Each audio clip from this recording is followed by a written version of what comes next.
¿Tiene usted la fe que salva? Esta es la parte número 12 y hoy voy a estar hablando, como hemos venido hablando, sobre la soberanía de Dios y el sufrimiento del creyente en el contexto del Antiguo Testamento. Y ya hice una introducción hace unos 2 domingos atrás sobre esto y transitamos algunos elementos que nos faltaban de lo que es el problema del sufrimiento, del dolor y de la injusticia en el mundo. Y hemos hablado de hecho, ¿verdad? Y el Dios de la Biblia hemos dicho que es un Dios creador, que creó el universo y todo lo que en el universo hay.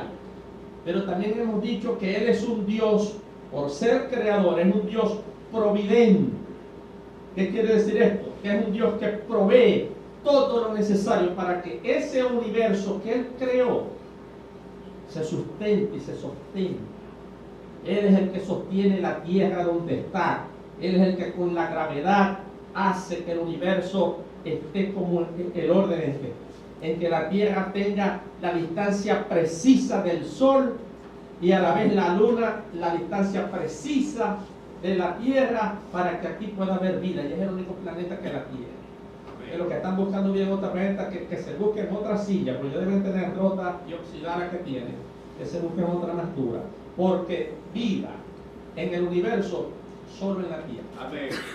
Sin duda alguna. Se lo digo también un poco porque lo dice la Biblia primeramente, pero como científico también se lo digo, ¿verdad? La cantidad de condiciones requeridas para que haya vida en la tierra, vida racional, vida como desarrollada como la nuestra, solamente la tiene el planeta Tierra, porque Dios hizo la tierra para ser habitada por aquel ser de entre todos a quien Él, por amor, puso su imagen y semejanza, y ese es el hombre. Amén. Amén. De manera que Dios crea y pone al hombre, pero también se preocupa por proveer para todo lo creado, ¿verdad?, lo que se necesita para que exista y subsista. Él es el que le da alimento a los leoncillos, a los peces, a las flores, a las abejas. Amén. Y al ser humano, Él es un Dios providente, pero también es un Dios soberano. Es un Dios soberano. Es decir, que no solo sostiene, sino que también gobierna todo lo creado y lo hace con autoridad, lo hace con poder, con dominio, con señorío. Y lo hace, es soberano, porque lo puede hacer, es omnipotente, porque sabe cómo hacerlo, es omnisciente, porque es perfecto, es ordenado, pero también es justo, amoroso, misericordioso y bueno. Amén. El Dios creador de la Biblia también es un Dios proveedor, providente, pero también es un Dios soberano. Y hemos estado hablando cómo se explica que ese Dios soberano, que todo lo puede y que es bueno y nos ama, permita que el ser humano sufra, permita que un delincuente atraque, que alguien mate a otro, si él puede evitarlo. Y dimos la explicación para ello. Y estudiamos, amados hermanos, a propósito de esto, cómo es posible explicar que bajo la providencia y la soberanía de Dios, de ese Dios creador, exista en el mundo mal, injusticia, dolor y sufrimiento. ¿Cómo es esto posible? Y hemos estado analizando a través de esta serie de prédicas, ¿verdad?, que todo esto se puede explicar a partir del libre albedrío humano y cómo este libre albedrío forma parte esencial del hombre, porque Dios puso en el hombre su imagen y semejanza. Al poner imagen y semejanza, ha tenido que estar contenido allí también el libre albedrío. Amén. Y que es en ejercicio de ese libre albedrío cuando el hombre decide separarse de Dios. Y aquí el libre albedrío es importante, Y vimos cómo hay unos que mal interpretando la Escritura hablan de que Dios ordena aunque el hombre peque para la gloria de él. Y que Dios predestinó a que el hombre pecara, ¿verdad? Para que posteriormente unos fueran predestinados a ser salvos y otros predestinados a irse al infierno. Y aquellos que Él predestinó a irse para el infierno, ni que se quieran salvar, se salvan. Y aquellos que antes predestinó para ser salvos, se salvan. Entonces resulta que, como leímos de los libros de estas personas que están confundidas, Jesucristo murió no por todos, como dice la Biblia, sino por los predestinados. Y que su sangre limpia es a los predestinados, no a todos los hombres. Cuando la Biblia dice claramente que por todos murió Dios, y que Él no quiere que nadie se pierda, sino que todos proceden al arrepentimiento. Con todo esto, estos confundidos, predestinacionistas, calvinistas, reformados, enseñan esta mentira. Obviamente tú te tienes que volar el libre albedrío humano. ¿Y cómo queda la imagen de Dios sin libre albedrío humano? Uno robó. Claro, uno robó. En el juego perverso de ese Dios perverso, Él crea el pecado. Él hizo que Adán pecara. No fue porque Adán en ejercicio de libre albedrío lo desobedeciera, violentando todo lo que el concepto de pacto significa. No fue porque Él ejerció libre albedrío, sino porque Dios, predeterminó que lo hiciera para su gloria. Y para su gloria, unos se van para el infierno, y para su gloria, otros predestinó para que se fueran al cielo. En mi opinión, esto es una doctrina diabólica. Y vamos a estar hablando de eso a profundidad en su momento.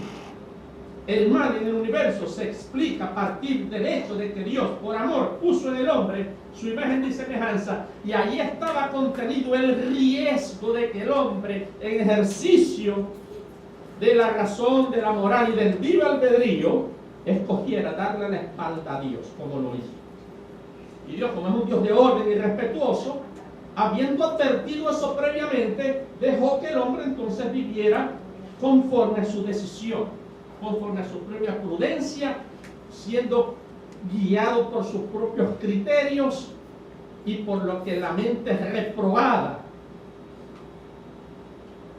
de él, a causa del pecado, manchada a causa del pecado, le dictara. Y dijimos que el hombre, cuando se separa de Dios por decisión autónoma de él, sabiendo Dios que esto era una posibilidad, cuando el hombre se separa de Dios, desobedece, el pecado le mancha y le destruye la imagen que Dios puso en él. Entonces el hombre ya no pasa a mostrar los atributos de Dios en esa imagen, que es amor. Al manchar el pecado esa imagen, ¿qué es lo que muestra el hombre? Lo vimos el domingo pasado. Ya no los atributos de Dios, porque el hombre, cuando queda manchado por el pecado, no es que no muestra los atributos de Dios, sino los del hombre. Vimos la semana pasada con sustento bíblico que Satanás instala en el hombre la imagen de él. Entonces, en vez de amor vemos odio. En vez de perdón vemos resentimiento y rencor. En vez de misericordia, como Dios es un Dios de misericordia, vemos venganza. Amén. En vez de amor vemos mal. Porque el hombre, a causa de la mancha del pecado en su alma, no puede brillar la imagen de Dios en él. Se requeriría entonces que algo limpiara esa mancha, para que el hombre pudiese de nuevo mostrar la imagen de su Creador. Y esa mancha no la puede quitar nada creado. No hay líquido, ni benzol, ni esmeril, ni detergente que la limpie, ni esfuerzo humano que se dé con latigazos, ni que pague penitencias. Porque de una creación caída no puede venir ningún efecto redentor. La imagen que Dios puso en el hombre, y que el hombre en ejercicio de su libre albedrío manchó y destruyó, la limpia y la rescata Dios mismo. Y cuando Dios sabía que había la posibilidad, en ejercicio de su libre albedrío, que el hombre le diera una bofetada a Dios y le dijese, vivo conforme a lo que yo creo y no a lo que tú me dices. Dios había provisto un plan, no importa, por amor a Él yo voy y me hago hombre y lo mato de amor en la cruz y muero por Él.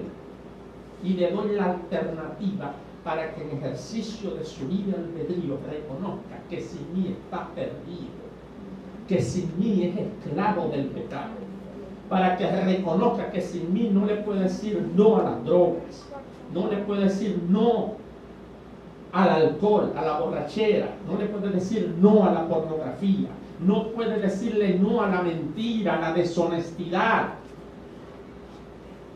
al engaño, a la blasfemia, al brollo. El hombre sin Dios no puede, porque no está en su capacidad mostrar la imagen de Dios, porque el pecado la destruyó. Se necesita la intervención de Dios para limpiarla con su sangre. Amén. Y el Espíritu Santo, que luego de que nos ha sido limpiado el pecado, comienza a restaurar esa imagen. Y usted empieza a ver a personas que como Obed el Trojón antes odiaban, pero ahora aman y perdonan. Que antes se vengaba porque yo no estaba en una lista lo que me había hecho alguien y cuando me iba a ejecutar mi venganza, que yo perdoné. Al que me odiaba, amén. Amén. Me enseñó a libertarme de mí mismo, del qué dirán, del querer tener más para demostrarle al otro que también tiene una fábrica que yo puedo más que él. Me libertó de la esclavitud a las posesiones materiales, a mis manías, a mis temores. Me libertó empezando de mí mismo y me hizo libre. Eso es lo que hace Dios, porque ha restaurado su imagen en mí. En el ejercicio de mi libre albedrío, cuando me predicaron y el Espíritu Santo me convenció de pecado, de justicia y de juicio, yo acepté: Señor, te necesito porque yo estoy perdido, no puedo más, ayúdame. Y el Señor, fiel a su palabra, habiendo reconocido yo que no podía, y habiendo reconocido un pecado, que es lo que Dios pide al hombre que haga sencillamente, Dios me perdonó, me limpió y me dio el Espíritu Santo. 20 años después le sigo sirviendo y es la mejor vida posible. Pero si no cuido eso y no lo atesoro y empiezo a ponerme grillú o materialista y ay, tengo una iglesia, me voy a predicar para sacarle cobre, porque yo les puedo decir como un pastor que está pidiendo 65 millones de dólares a sus miembros porque necesita una avioneta privada para ir a, eso sí, para predicar el evangelio. Que tengo que viajar, ¿no? Necesito un avión para viajar y les quitan a los pobres bobos los pobres a nombre de Cristo. Eso lo puede hacer con una congregación que no conoce Biblia, pero como aquí estudiamos la Biblia, si a mí me llega a picar ese gusano, ustedes me van a poner, primero me van a llamar, ¿no? El pastor está en medio loco, hermano, la Biblia lo dice. Y después llaman a 3, a Orlando, a Cecil, hermano, está mal. Después lo van a decir a la iglesia. Y después yo espero que me voten y pongan a otro. Porque yo estoy pecando al hacer eso. Amén. Amén.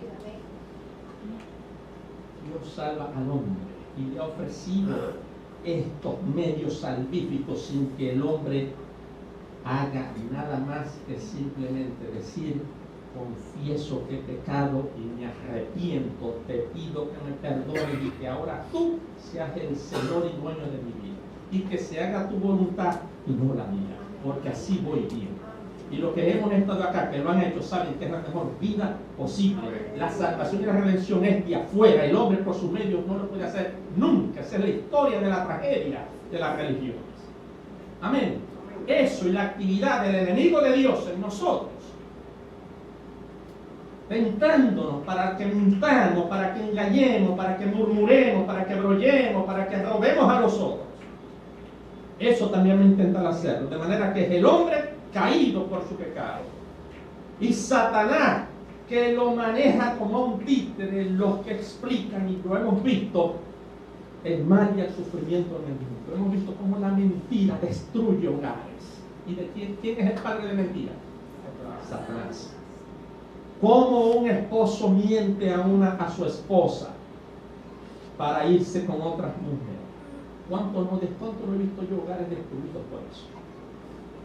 O personas que mienten en negocios a sus socios y los arruinan. Y hay venganza y hay muerte. La mentira destruye. ¿Y de quién es la mentira? De Dios. Del diablo. ¿Cuántas iglesias y enemistades entre hermanos no hemos visto por el brollo, por el chisme? El hombre puede explicarse a sí mismo el mal, el sufrimiento, el dolor y la injusticia a partir de que es pecador y de que es esclavo de sí mismo y esclavo de Satanás. Y de esa esclavitud Cristo quiere libertarnos.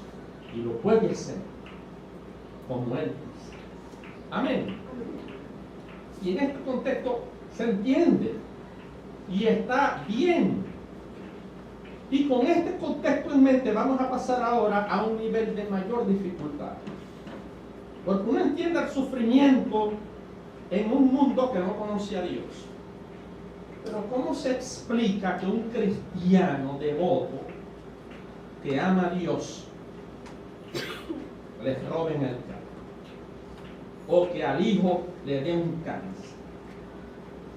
¿Cómo se entiende que a los primeros cristianos, como lo dije el domingo pasado, en los circos la gente pagaba para ver cómo los leones se los comen?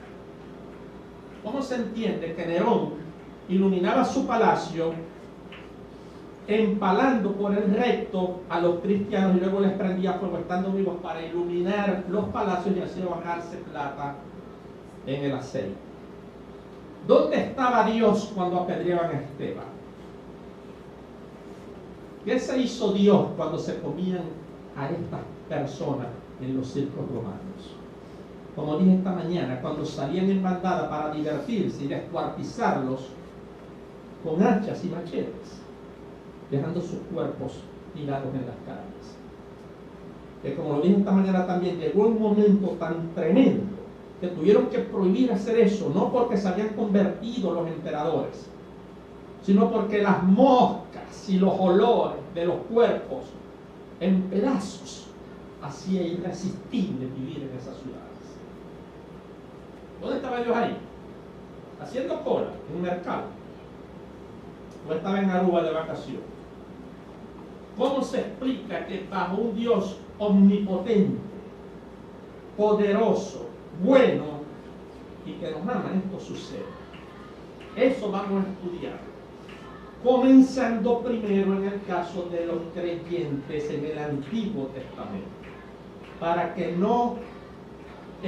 podamos entender bien, comenzando ahí, el sufrimiento de los creyentes bajo el Nuevo Testamento.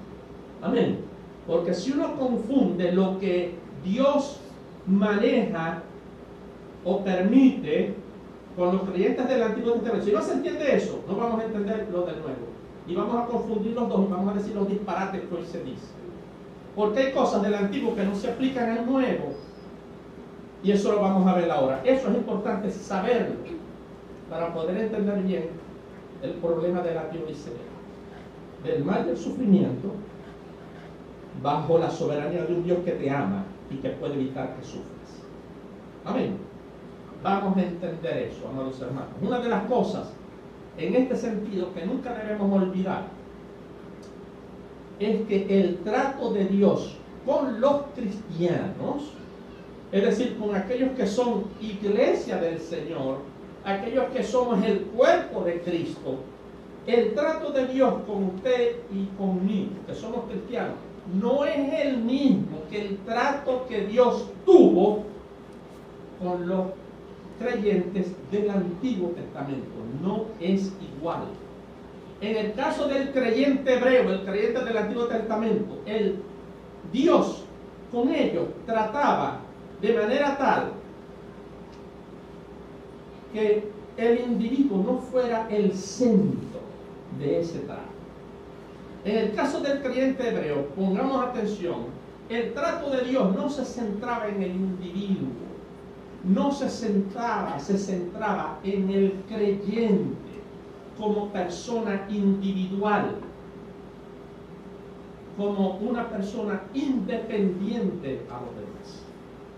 El hebreo, no debemos olvidar, el judío, el israelita, formaba parte, que no se nos olvide, de un pueblo, de una comunidad, descendiente de un señor llamado Abraham, a quien Dios había previamente llamado y con quien había hecho un pacto y a quien le había dado una promesa. Amén. En los términos del Antiguo Testamento, el creyente no se considera independiente. En el Antiguo Testamento, el creyente, no lo olviden, era parte de un pueblo. Ese pueblo que descendía de Abraham por vía de Isaac y de Jacob, y que con ese pueblo Dios hizo un pacto. Amén. Y es lo que vemos en este texto, y es importante, para los hermanos, que lo tengamos en mente. Génesis 12:2. Y haré de ti una ¿qué? Nación grande. ¿Qué es lo primero que le dice Abraham? Que va a ser de él una ¿qué? Nación grande. Ya vamos a ver lo que es nación. Y te bendeciré y engrandeceré tu nombre. Miren la condición. Primero la nación. Después él. Engrandeceré tu nombre. Amén.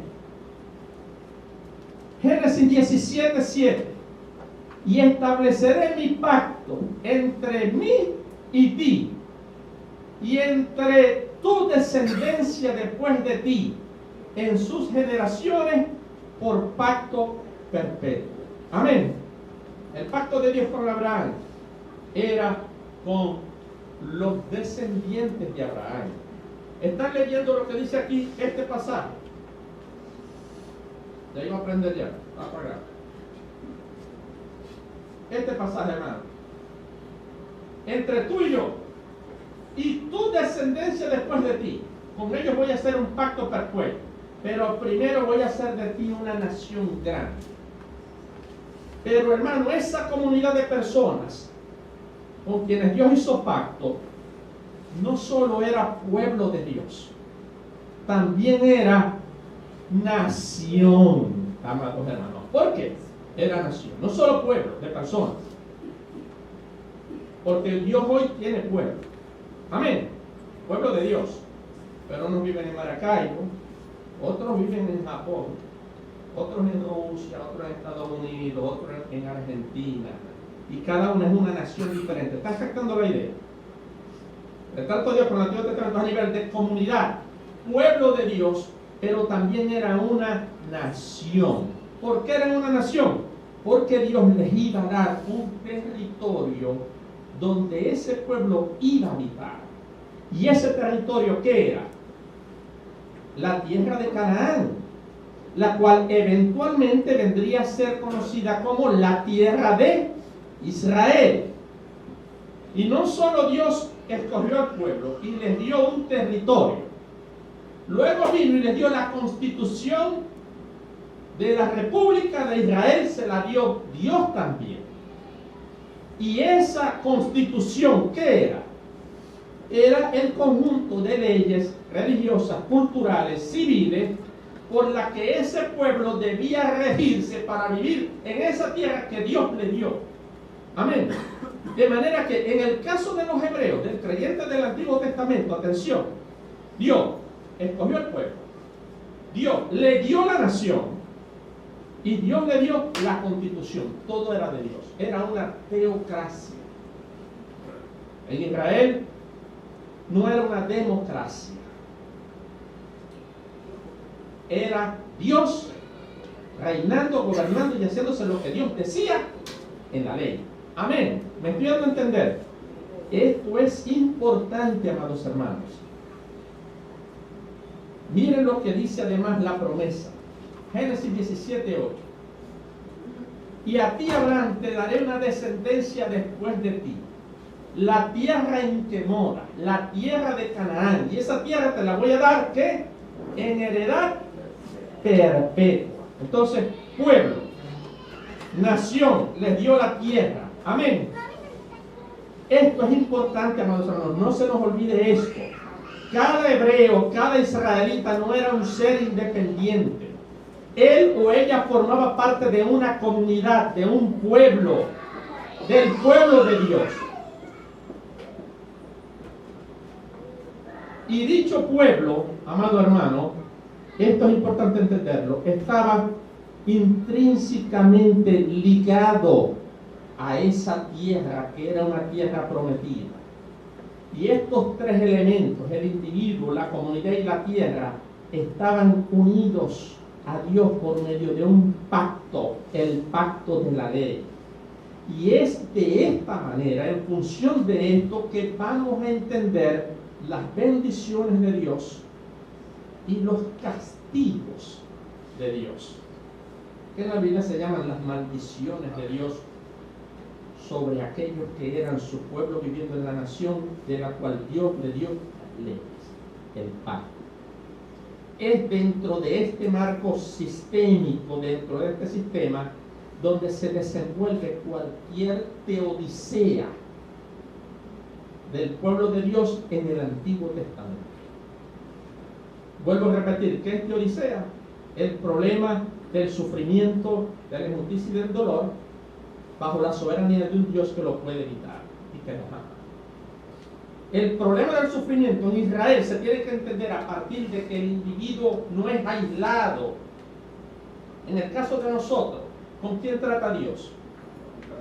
Con el individuo. No interesa de dónde esté, no hay una tierra especial. Y trata con el individuo. Y si el individuo se salva, no implica que la familia se salve. ¿Verdad? Cada quien debe arrepentirse. No que mi mamá es evangélica y es cristiana y sirve. Por eso yo estoy bien. Siguen creyendo, sí, Luis. La cosa era diferente en Israel y se los voy a demostrar. Comencemos primero por el aspecto positivo, por las cosas que no son teodiceas, que no son sufrimientos, son las bendiciones. Comencemos con eso.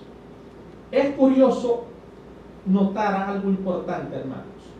No habían bendiciones a nivel del individuo en el Antiguo Testamento. A nivel del creyente hebreo, las bendiciones se veían concretizadas en su descendencia, es decir, en la perpetuación de su familia, en la sucesión hereditaria de sus hijos, o como se podría decir en términos bíblicos, en la permanencia de su casa, que mi casa permanezca.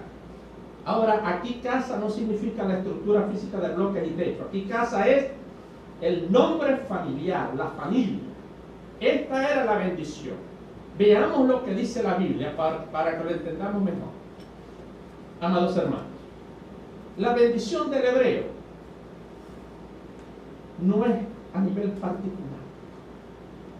El hebreo, el individuo, es bendecido en su familia y en la tierra donde su familia vive en bienestar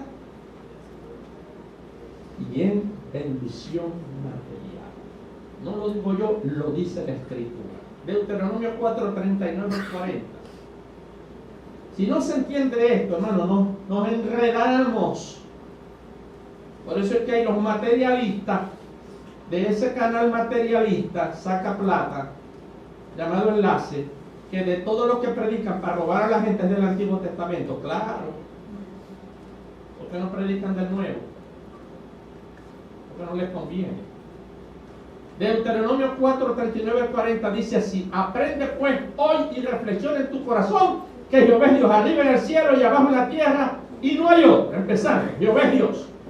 Número 2, y guarda sus estatutos y sus mandamientos, los cuales yo te mando hoy.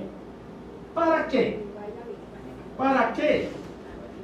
Para que te vaya bien a ti y a tus hijos después de ti, y prolongues tus días sobre la tierra que Jehová tu Dios te da para siempre. No es que prolongue la vida del creyente, que prolongue el nombre, la familia, la casa de él en la tierra, que dure mucho. Miren lo que dice Deuteronomio 6:3, para que te vaya bien en la tierra, que fluye leche y miel, y os multipliquéis, para que tengáis descendencia grande. Ezequiel 37, 25 a 26. Habitarán en la tierra que di a mi siervo Jacob, es decir, Israel, en la cual habitaron vuestros padres. En ella habitarán ellos. ¿Quiénes son ellos? Las personas, sus hijos y los hijos de sus hijos. La bendición es esa, amados hermanos. La bendición es en la familia, en la sucesión, y que vivan allí para siempre. Entonces la bendición para el israelita era en su descendencia, que tuviera descendencia. ¿Por qué creen ustedes que era una tragedia tan grande para un judío no tener hijos?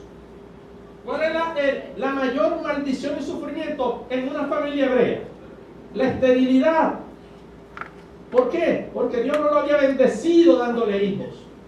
No iba a perpetuarse su nombre hasta el día de hoy. Los judíos están muy atentos de eso, de mi familia, de que mi nombre continúe, de que mis hijos me hereden. ¿A quién van a ir? ¿Qué le dice Abraham al Señor? ¿Quién me va a heredar, Dios mío? ¿Me va a heredar este siervo mío? Eteo. Dame a alguien que me herede, porque esa es la bendición para el hebreo. Amén. La preocupación de él, oye, a mí que me interesa quién se va a quedar con la biblioteca mía y con las computadoras mías. A mí no me va a importar. No, que la venda María o la rife, eso no. Después que yo me muera con el Señor. Esta gente se preocupaba, ¿quién me va a heredar a mí? Porque el hebreo entendía que la bendición de él era a nivel comunal. Amén.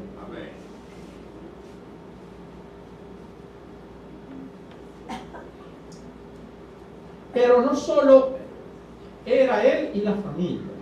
La bendición para un judío estaba íntimamente ligada a la tierra, amados hermanos. A la tierra, y que la tierra iba a ser bendecida y prosperada por Dios, con fertilidad y con producción de bienes. Y iba a ser defendida por Dios de sus enemigos. ¿Están viendo? La independencia nacional, que no iban a meterse a Israel a oprimirlos, que iban a vivir independientes, que no iba ni el imperio a oprimirlos, porque Dios los iba a librar de los enemigos. Dios iba a bendecir la tierra. Dios iba a hacer que la tierra produjera todo lo necesario. Esa era la bendición. Ajá, pastor, ¿y de dónde saca eso? Ezequiel 37, que ya lo leí, vamos para otro. Levítico 26, 3 al 11. Miren lo que dice, es un poco largo, pero vamos a leerlo porque necesito que entiendan esto, hermanos. La bendición del hebreo es con los descendientes y con la tierra. Las bendiciones hebreas son terrenales. Las bendiciones de los cristianos son terrenales. Para nada. No hagáis tesoros aquí en la tierra. Haceos tesoros en el cielo. Esto es importante ver. Entonces, entendiendo esto, es imposible que tú prediques el disparate del reino presente. Porque estamos por aquí de pasada. Nuestro reino no es de este mundo. No hay una promesa de Dios y una bendición de Dios para el creyente que se replique aquí en lo terrenal. No lo hay. Pero si es que una parte de la Biblia dice que estamos aquí como que extranjeros y peregrinos, de paso. Que me bendiga Dios, amén, gloria a Dios. Y si no me bendice también. Va a bendecir a un hermano para que el hermano bendiga a los demás, no para que se haga millonario poniendo plata en los bancos.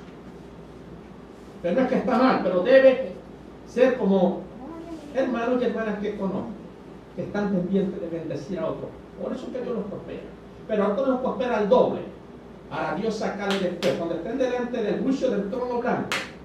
No, viste a tu hermano enfermo y no le diste para su enfermedad. Lo viste hambriento y no le diste de comer. Lo viste desamparado y no le brindaste amparo. Al lago de fuego reservado para el diablo y sus ángeles. A Dios no le toma el pelo nadie. Amén. La riqueza en el cristiano, que las hay, es para que el cristiano bendiga a sus hermanos en necesidad. Pero hay unos cristianos que lo que hacen es explotar a otros y hacerse más ricos. Cuando venga el Señor y se quede, vamos a ver a quién le va a quedar esa riqueza. Amén. Las idolatrías con los templos.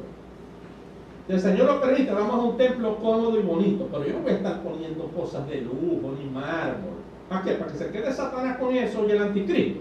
Que se lo haga él. Aquí la plata es para bendecir al necesitado, para ayudar al que esté enfermo. No para que el pastor se vaya con la pastora además. Porque si la esposa del pastor implica que es pastora, sí, Luis. Pastores no hay, es la esposa del pastor, punto y va. Así es, amén. Pastores mujeres, eso no es bíblico, con todo respeto. Amén. María, vámonos ahora en enero con los hijos de con el dolor en la espalda que tenemos, vámonos con cruceros, ahí está. Eso es del siervo de Jehová. Bueno, yo me puedo ir. Y como me dijo Ada, no está Ada. A mí no me interesa que me deis cuenta, ¿dónde está? A mí no me interesa que me deis cuenta de lo que yo doy. Yo cumplí, vete la voz con Dios. Me puso atento. Yo que era ya con esto delicado, más, pues me puso peor. Ada. Sí, ahora me dio, ahora es bueno que dio años de realidad a muchos pastores. Eso es lo que dice aquí. Si anduvieras en mis decretos y guardaras mis mandamientos y los pusieres por obra, porque hay evangeliquitos que esos predican buenísimo, saben la Biblia pero muchísimo, pero no ponen por obra lo que hablan. Termina el Señor quedando en ridículo. Amén. Si anduvieras en mis decretos y guardaras mis mandamientos y los pusieras por obra, no aquí en la iglesia, cuando te vas en tu casa, en tu trabajo, el miércoles, el martes, no el domingo, no. Todos los días de tu vida, porque tienes que vivir diferente. Amén. Que de resto te estáis engañando a vos mismo. Mira lo que va a hacer Dios. Si haces eso, te voy a... Mira lo que hace Dios. Le daré vuestra lluvia a la tierra en su tiempo, y la tierra rendirá sus productos, y el árbol del campo dará sus frutos. Amén. La temporada de la trilla continuará aún después del comienzo de la uva. Y después de la cosecha de la uva. Y después de la cosecha de la uva continuará hasta la temporada de la siembra del grano. Si haces lo que yo te digo, yo voy a mandar lluvia. Va a haber comida hasta que sobreabunde. ¿Sabéis qué? Comerán hasta saciarse y vivirán en seguridad dentro de la tierra. ¿Están viendo la bendición? Está unida a la tierra, hermano. Le daré paz en la tierra. Aquí viene la provisión. Ahora viene la paz. Podrán dormir sin temor alguno. Libraré la tierra de animales salvajes y mantendré a los enemigos fuera del país. ¿Quién lo va a hacer? El Señor, porque es garantía de bendición para el israelita. De hecho, perseguirán a unos enemigos y los masacrarán a filo de espada. 5 de ustedes perseguirán a 100, y 100 de ustedes perseguirán a 10,000. Todos sus enemigos caerán bajo su espada. Los miraré con agrado, los haré fértiles, quitaré la esterilidad y multiplicaré a su pueblo. Cumpliré mi pacto con ustedes. Tendrán tal abundancia de cosechas. ¿Están viendo de qué está hablando? Bendición de la descendencia, prosperidad económica de la tierra y material de la tierra para que les vaya bien a ellos. Los va a librar de los enemigos. Dios va a estar pendiente de todos los aspectos. O sea, Dios se involucra en este problema. Amén. Tendrán tan abundancia de cosecha que será necesario deshacerse del grano viejo para que haya lugar para el nuevo, para la nueva cosecha. Viviré entre ustedes y no los despreciaré. Caminaré entre ustedes, y seré su Dios, y ustedes serán mi pueblo. Amén. Podemos concluir entonces, hermanos, algo importante, que la bendición de Dios para el creyente dentro de los términos del antiguo pacto no recaía tanto en el individuo. Amén. Recaía primeramente en lo que estos dos puntos dicen. Tenían descendencia que les heredara y su nombre permanecía en el tiempo. Aquí debemos tomar como ejemplo la promesa dada a Abraham cuando Dios le dijo: engrandeceré tu nombre. ¿Qué quiere decir eso? Tú no vas a ser grande, que tu herencia no va a tener fin. Lo van a conocer hasta en Maracaibo, 6.000 años después de este momento. Y todavía lo nombramos. Y todavía hay descendencia de Israel. Esta fue la bendición de Dios sobre Abraham. Es decir, hermano, que su nombre se iba a extender en el tiempo e iba a ser reconocido. Amén. Y número 2, que esa descendencia iba a vivir en la tierra que Dios les había prometido y dado a él, de forma segura, viviendo libres del yugo o de la opresión de cualquier pueblo. Amén. Y número 2, no solo segura, en prosperidad y en bienestar material. La tierra iba a ser productiva y iba a suplir abundantemente todo lo necesario para vivir: alimento, vestido y techo. Amén. Amén. Ahora vamos al contraste, a la teodicea, amados hermanos. Ahora vamos al castigo, a la maldición. Cuando la persona desobedecía el pacto, ¿qué sucedía? Aquí sí, el castigo cae en el individuo, primeramente. Y cae, en segundo lugar, en la tierra. Vamos a ver lo que dice la Escritura, amados hermanos. Este es el caso de la teodicea. Esto explica, y vamos a ver algo importante. La teodicea, el sufrimiento en el Antiguo Testamento era netamente retributivo. Uno era bendecido si obedecía, y si desobedecía, te venía candanga con burundaga con zika, maldición, chikungunya. Me estoy dando a entender. Están viendo cómo es Dios en el Antiguo. En el Nuevo la cosa cambia radicalmente, y lo vamos a ver el otro domingo. Deuteronomio 28, 15 al 33. ¿Te recuerdan las bendiciones, no? Vamos a ver ahora el castigo, la teodicea. Es Dios más.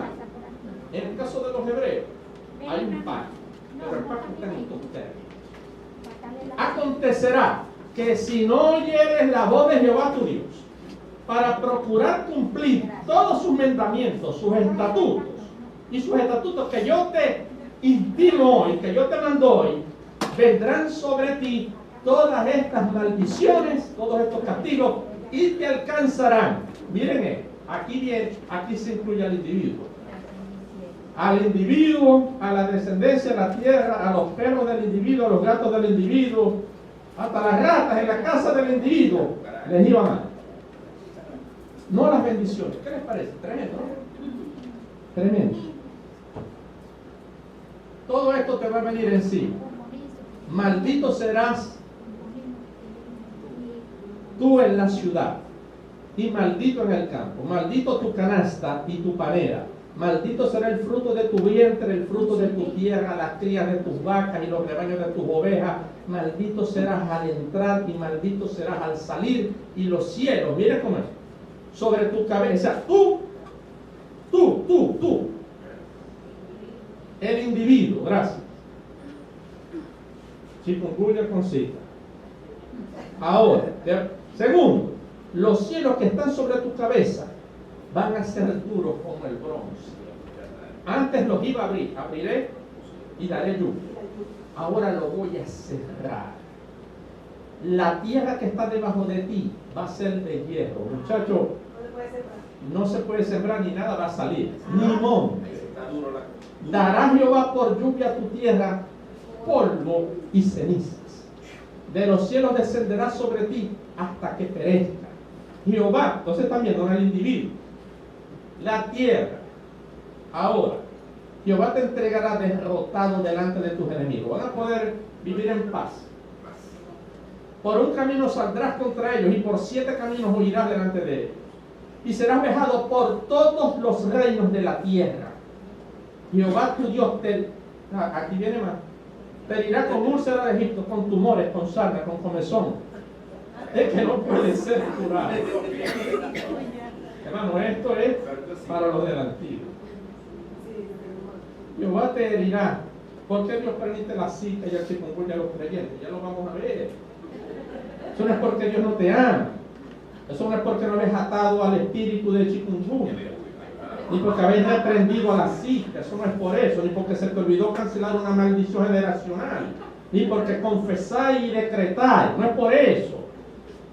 Hay ejemplos bíblicos, bendito sea Dios. ¿Por qué engañan a los creyentes?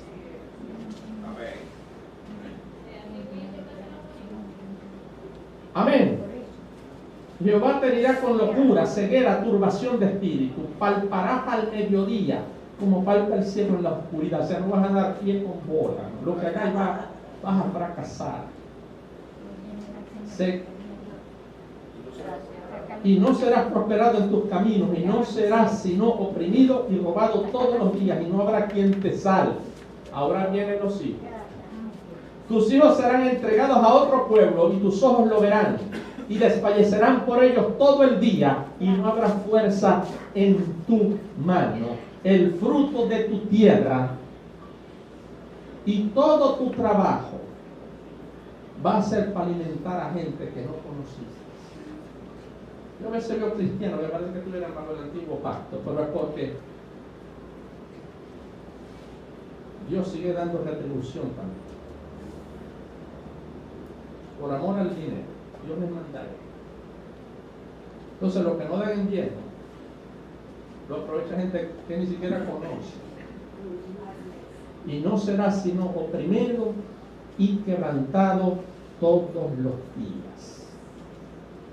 Esta idea de que Dios hizo pacto con Israel como pueblo y como nación se ve reflejado en el hecho de que, si bien es cierto que había un sacrificio por el pecado individual, ¿se recuerda, no? Había un sacrificio, si pecaba, un sacrificio que tenías que ir a ofrecer.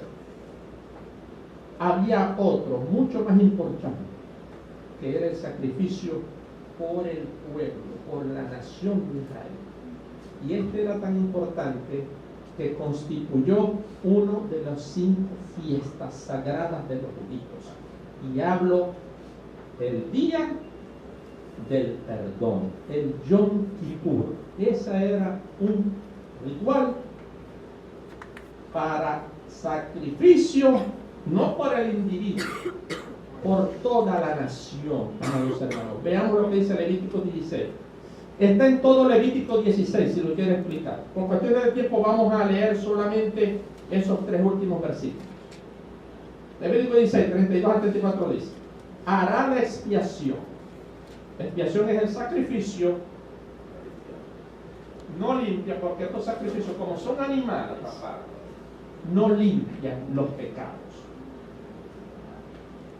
Nada en este universo puede limpiar el pecado. Este era un sacrificio momentáneo que aplacara la ira de Dios, pero no limpiaba el pecado, sino que lo cubría. Y Dios lo cubría año por año.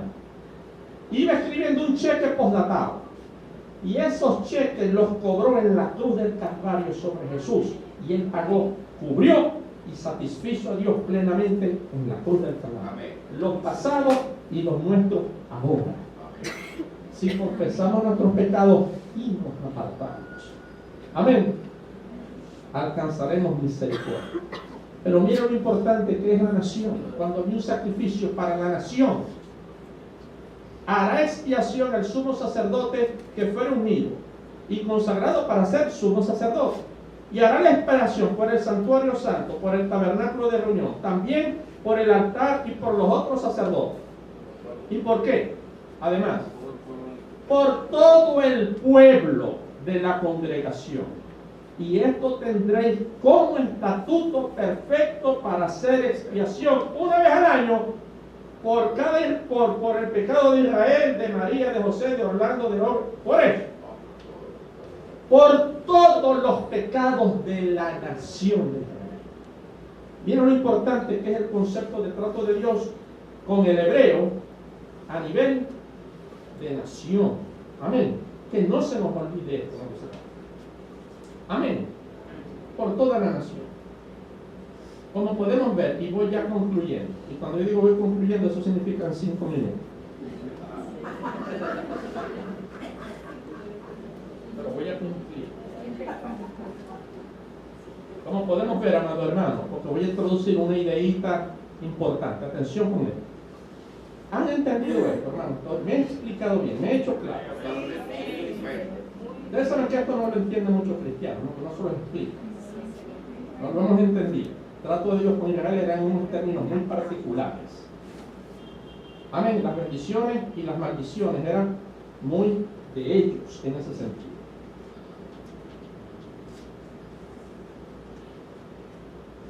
El castigo por la desobediencia a Dios bajo los términos del Antiguo Testamento sí recaía, como hemos visto, directamente sobre el individuo,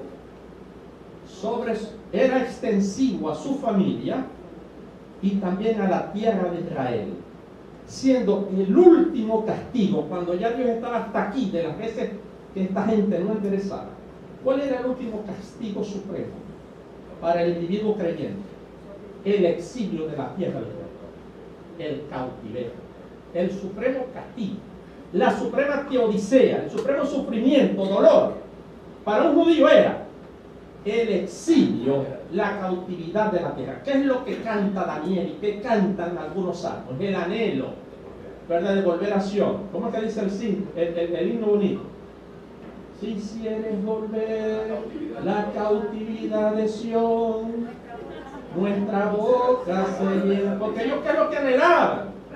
Regresar. Porque si no regresaban, no hay bendición. Hasta el día de hoy los judíos piensan así. El judío hoy anhela volver a Israel, porque allí Dios la bendición. Cuando oran hacia Jerusalén, porque la bendición del judío está netamente ligada a su familia y a la tierra. Coromoto se va para Ecuador. Sí, yo quisiera volver a Maracaibo. No va a cantar así porque en Maracaibo, en Ecuador, en Japón, en la luna, está el Señor con él. ¿Es o no es? El trato es diferente, hermanos. Esto no lo debemos olvidar. El castigo está netamente enraizado en la mente judía con esos tres aspectos. Y fue el castigo que Dios le dio a ellos en última instancia. No obstante, y esto es importante tenerlo en mente, en lo que representa al ser humano, aún en esos términos, Dios ponía un límite al castigo sobre la descendencia del pecador, restringiendo ese castigo en el Antiguo Testamento a la tercera y máximo la cuarta generación. Es lo que dice Éxodo 24 al 5, que mucha gente desbarata, sobre todo lo de las maldiciones generacionales. De esto voy a hablar el otro domingo, por no entender esto, hermano. Éxodo 24 al 5. No te harás imagen. Imagen es una figurita tangible, ¿verdad? Tridimensional. Esas que venden por ahí con una señora con un muchachito y con una cosa por aquí arriba, o un santo con una ovejita, qué sé yo, una figura, imagen. Pero tampoco te vas a hacer semejanza. ¿Qué semejanza? Dibujo, pintura, fotografía, imagen. Imagen es la cosa tangible en hebreo. Semejanza es la apariencia pintada. Tampoco fotos lo vas a hacer. No te harás imagen. Y esto es los 10 mandamientos. Los 10 mandamientos no pasan, son eternos. De manera que hoy, el que tenga una imagencita, una representación de Dios, Mire lo que le dice aquí. No te harás imagen ni ninguna semejanza de lo que está arriba en el cielo. Esto incluye Dios, los ángeles, las estrellas, los horóscopos. Nada de eso te va a hacer mal. No, te voy a poner en mi casa el arcángel Miguel. Dios abomina eso. Hermano, este es el segundo mandamiento. Está después del que dice: no tendrás dioses ajenos delante de mí. El segundo: no te vais a hacer ni mal, ni te vais a hacer semejanza de nada de lo que está en el cielo. Ay, pero si me voy a hacer de un pescadito, el pescadito sano. Ni de lo que está en la tierra, ni un becerro, ni un cordero como los hindúes, ni en las aguas debajo de la tierra, para inclinarte a ellas, ni honrarlas. Porque Jehová Dios es un Dios celoso. Que significa no que nosotros veneramos, pero no honramos, no adoramos. Yo les he explicado lo que significa adorar en hebreo y en griego, prospineo, que es lo mismo. El griego ilustra más el hebreo, porque la palabra es prospineo. Pros es no es una preposición, un prefijo, ¿verdad? Que es hacia algo. Pero el segundo término es kines, de donde viene la palabra can, perro. Lo que hace un perro cuando vos lo dejas en tu casa y a las 6 de la tarde llega y el pobre tiene hambre y sed, ¿qué es lo que va a hacer? Ese va a irte, se va a poner así agachadito, te va a mirar, va a agachar, va a mover el nariz, te va a dar la lengua a los dedos, se está prostineando, está doblando su cerviz. Cuando usted hace así, hermano, y dobla así el cuello delante de otra cosa que no sea Dios, está muerto delante de Dios. No se hace, lo detesta. No, que no, eso es venerar. En el momento que tú te arrodillas y doblas la cerviz. Ustedes saben que en Israel decían pueblo de dura cerviz, que no se humillan ante mí. Cuando usted pone las esperanzas en la creación antes que el creador, a Dios lo está ofendiendo y Dios lo abomina. No hay intermediarios. Dios no tiene secretarias. El único intermediario entre Dios y los hombres es uno, y es Dios hecho hombre. Amén. Porque ni siquiera los ángeles aceptan que el hombre les adore. No me adores a mí, yo soy como vos, yo soy creación. Adora a Dios, le dijo el ángel. ¿Se acuerdan? A Juan cuando quiso postrarse. A mí no, date de eso.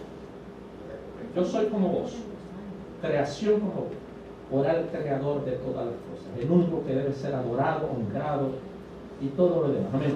Ahora, ¿qué pasaba si hacían esto? Yo voy a visitar la maldad de los padres sobre los hijos, hasta la tercera y cuarta generación de los que me aborrecen.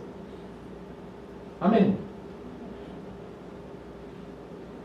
Vale la pena alertar acá sobre el abuso y la distorsión interpretativa al que ha sido sometido este pasaje por parte de un movimiento apóstata contemporáneo llamado el neopentecostalismo. Ese movimiento llamado neopentecostalismo, y a los adeptos se les llama neopentecostales. Neopentecostal porque vienen de la iglesia pentecostal, pero meten cosas nuevas al pentecostalismo. El pentecostalismo es una denominación cristiana hermosa, bella, y le tenemos mucho que agradecer al pentecostalismo por haberla introducido, ¿verdad? Eso que antes era tan frío de otras denominaciones, ¿no? El Espíritu Santo, y de reconocer la presencia del Espíritu Santo en la vida nuestra, el Espíritu de Pentecostés.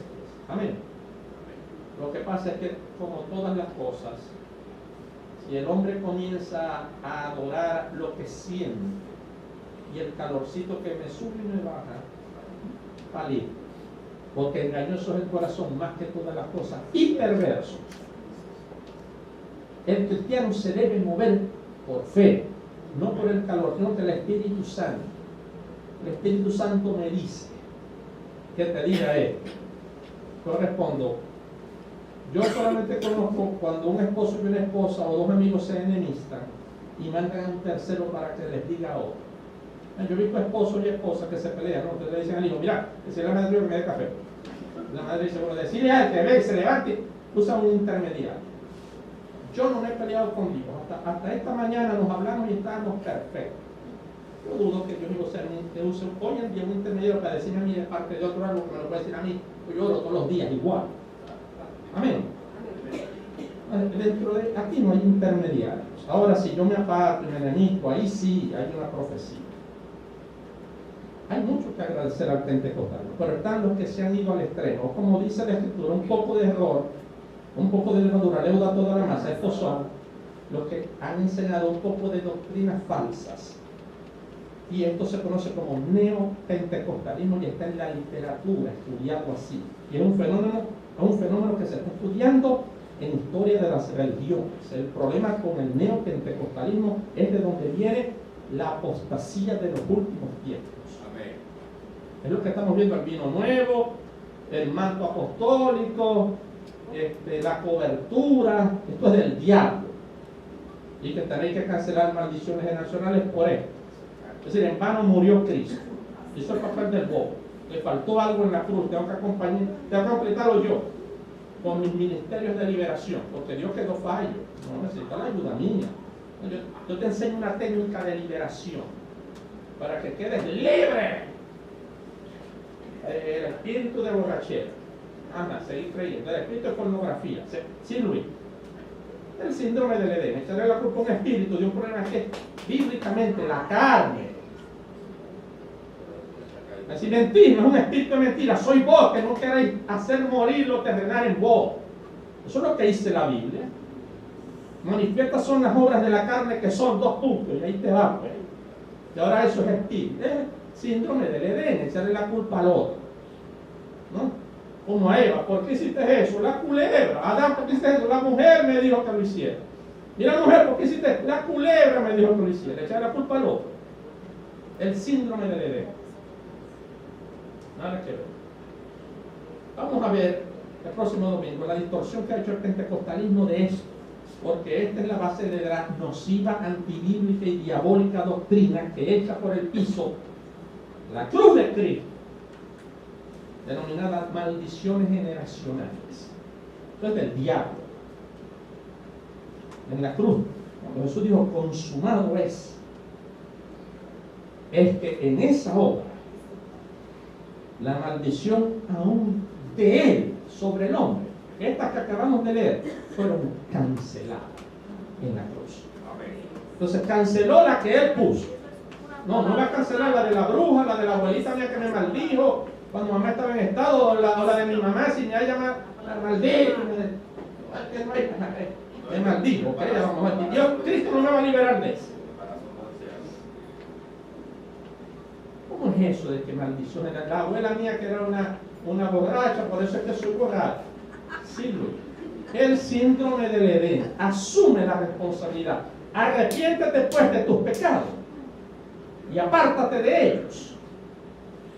Y vas a alcanzar misericordia. Y sí se puede dejar de pecar, hermano. Sí se puede dejar de pecar. ¿Por qué? Porque Dios nos ha dado el Espíritu Santo y Él nos ayuda en nuestras debilidades. Amén. Y ese es el mensaje hermoso. Vamos a seguir hablando de esto, porque entendiendo esto vamos a entender por qué el cristiano sufre. ¿Por qué se lo comían los leones en el Imperio Romano? ¿Por qué a mí me tienen engañado con el carro? Si yo oro, que me den el carro rápido. ¿Por qué? El espíritu de malos talleres. No. A lo mejor Dios está probando muchas cosas en mí, porque vamos a ver que Dios te prueba y te pide paciencia y te pide que evitas el afán. Me enseña a esperar en Dios. porque sé que Él me ama y está en control de todas las cosas. Y esta es la fe que salva. Lo demás es cuento y melodía. Amén. Amén. El Señor te bendiga, amados hermanos.